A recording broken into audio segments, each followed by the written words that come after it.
Assalamualaikum warahmatullahi wabarakatuh. Kami mahasiswa Prodi Sistem Informasi Fakultas Teknik Universitas Maluku Saleh.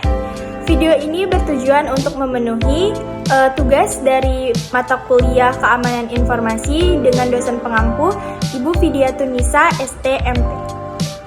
Sebelum kami memasuki pembahasan yang lebih lanjut, izinkan kami memperkenalkan diri terlebih dahulu. Yang pertama dengan saya sendiri, Siti Azahra dengan NIM 2001805051. Yang kedua, Arini Febrianti dengan NIM 2001805057. Dan yang terakhir, Farhan Naufal Sormin dengan NIM 2001805059. Baik, langsung aja kita masuk ke materinya, yaitu kriptografi. Kriptografi adalah praktik melindungi informasi melalui penggunaan algoritma kode, hash, dan tanda tangan. Informasi dapat dalam keadaan diam atau seperti file pada hard drive, atau bergerak seperti komunikasi elektronik yang dipertukarkan antara dua pihak atau lebih, atau sedang digunakan atau saat sedang menghitung data. Kriptografi menggunakan sejumlah algoritma kriptografi tingkat rendah untuk mencapai satu atau beberapa tujuan keamanan informasi ini.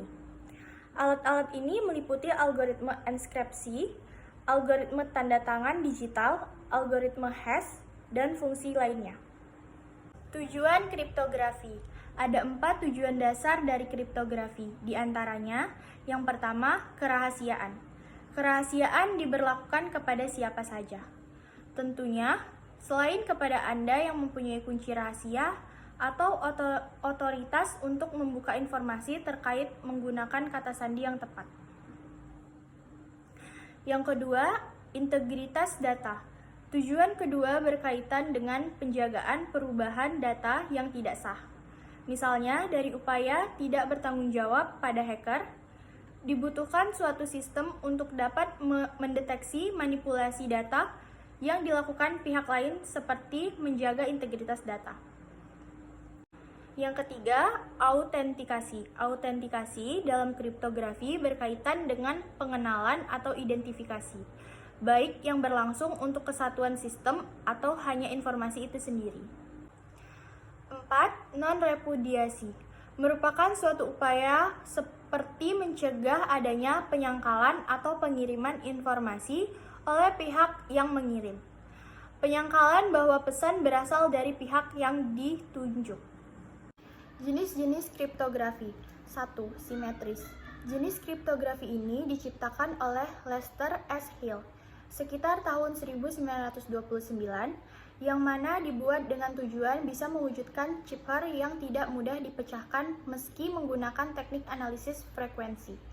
2. Asimetris. Algoritma kunci publik ini menggunakan kunci publik dan juga kunci rahasia. Kunci publik bersifat global yang tidak dirahasiakan sehingga bisa dilihat oleh siapa saja. Sementara kunci rahasia termasuk kunci yang dirahasiakan yang hanya bisa dilihat oleh orang tertentu saja. 3. Hybrid. Hybrid adalah jenis kriptografi yang dibuat seperti mengatasi adanya trade-off antara kecepatan dan kenyamanan, di mana diketahui semakin aman, sejatinya semakin tidak nyaman. Sebaliknya, semakin nyaman, maka sebenarnya sistem semakin tidak aman. Contoh kasus di Indonesia. Kebocoran data asuransi BRI Life.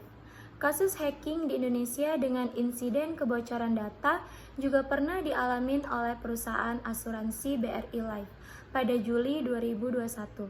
Sekitar 2 juta data nasabah BRI Life diduga bocor dan dijual secara online sebesar $7.000 atau sekitar 101,6 juta. Hal ini pertama kali diungkap oleh akun Twitter @underthebridge yang mengklaim bahwa hacker telah mengambil 250 GB data BRI Life, yang di dalamnya termasuk data 2 juta nasabah dalam format file PDF dan 463.000 dokumen lainnya. Data-data tersebut berisi informasi foto KTP, rekening, nomor wajib pajak, akte kelahiran, hingga rekam medis. Diduga kebocoran data terjadi karena adanya celah keamanan di dalam sistem elektronik BRI Live yang disalahgunakan oleh pihak tak bertanggung jawab. Contoh kasus di dunia, Facebook Cambridge Analytica. Beberapa tahun belakangan ramai diperbincangkan soal kebocoran data puluhan juta pengguna Facebook di seluruh dunia dalam skandal kasus Cambridge Analytica. 87 juta pengguna Facebook, termasuk lebih dari 1 juta dari Indonesia, datanya diambil oleh Cambridge Analytica. Bermula dari kesepakatan yang disetujui, Facebook mengizinkan aplikasi yang dikembangkan Global Science Research mengumpulkan ribuan data pengguna dengan alasan riset akademis. Namun, aplikasi itu ternyata malah mengambil data jutaan pengguna berdasarkan pertemanan di Facebook. Sanksi pun tak dapat dihindari. Komisi Informasi Inggris atau Information Commissioner's Office atau ICO menjatuhkan denda sebesar 500.000 pound sterling atau sekitar 10 miliar kepada Facebook. Denda ini dikeluarkan karena platform tersebut terbukti lalai menjaga data dan informasi penggunanya. ICO menemukan bahwa Facebook membiarkan pihak ketiga untuk mengakses data dan informasi pengguna mereka. Parahnya lagi, data yang diperoleh Cambridge Analytica tak hanya untuk dikonsumsi sendiri, namun juga dibagikan ke SCL Group. Sekedar informasi, Cambridge Analytica merupakan cabang perusahaan yang berinduk pada Strategic Communication Laboratories Group atau SCL Group. SCL diketahui sebagai perusahaan pengolahan yang berafiliasi dengan kampanye iklan Donald Trump pada 2016. Perusahaan dan instansi yang menghimpun data pribadi masyarakat harus bijak dan bertanggung jawab dalam mengolah data yang mereka miliki. Perusahaan dapat merekrut orang-orang yang berkapabilitas untuk mengelola basis data mereka, sehingga hacker tidak dengan mudah melakukan aksi pencurian data. Kita sebagai pemilik data juga dapat melakukan pencegahan dalam meningkatkan literasi keamanan data digital, seperti tidak menggunakan kata sandi yang sama di setiap akun, bijak dalam membagikan data pribadi berupa KTP, email, dan lain sebagainya, dan berhati-hati dalam mengunjungi situs atau penipuan atau phishing. Perlu diingat, data pribadi merupakan hal privasi yang harus bisa sama-sama kita jaga dengan baik.